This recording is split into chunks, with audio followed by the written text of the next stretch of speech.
Je vois mon beau-père qui n'arrive pas à supporter et qui saute. C'était soit le vide, soit mourir dans les flammes. C'est un miraculé.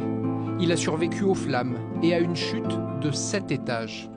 À 24 ans, il se reconstruit doucement, loin de la Côte d'Azur et du quartier des Moulins.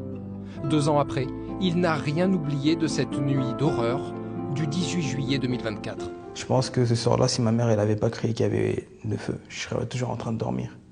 Dans notre langue, elle disait Moro. Moro, ce qui veut dire le feu. Il y avait cette chaleur et j'avais aussi ce manque d'oxygène. Et j'arrivais pas à respirer. Et en voyant mon beau-père sur le bord de la fenêtre, assis à l'extérieur, en train de crier à l'aide, d'appeler les pompiers, je pars vers lui. Et je me suspends sur le bord de la fenêtre. Et il y avait une grosse fumée noire qui remontait.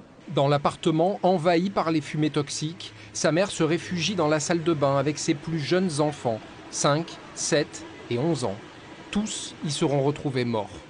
Zakidine, l'aîné, toujours suspendu à la façade, tente en vain de retourner dans l'appartement. Au moment où j'ai essayé de remonter, il y a le feu qui est entré dans la pièce.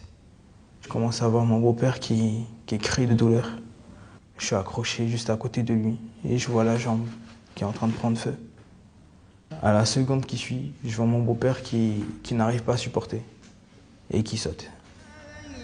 Abdou, 45 ans, ne survivra pas à la chute du 7e étage. Il n'y avait pas d'issue. C'était soit le vide, soit mourir dans les flammes. Le plastique fondait. Il fondait sur ma main.